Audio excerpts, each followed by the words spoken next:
દાહોદ શહેરમાં અકસ્માતો ઘટાડવા એસટી બસના રૂટો ઉપર સ્પીડ બ્રેકર મૂકવાની કામગીરી શરૂ કરવામાં આવી.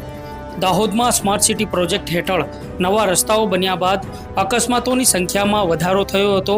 ખાસ કરીને એસટી બસના ચાલકો બેફામ ગતિએ બસો ચલાવતા હોવાથી નિર્દોષ લોકો અને પશુઓ અકસ્માતનો ભોગ બનતા હતા. શહેરના રહીશોએ વારંવાર તંત્રને રજૂઆતો કરી હતી. તાજેતરમાં એક વૃદ્ધને એસટી બસે ટક્કર મારતા તંત્ર સફાળું જાગ્યું છે.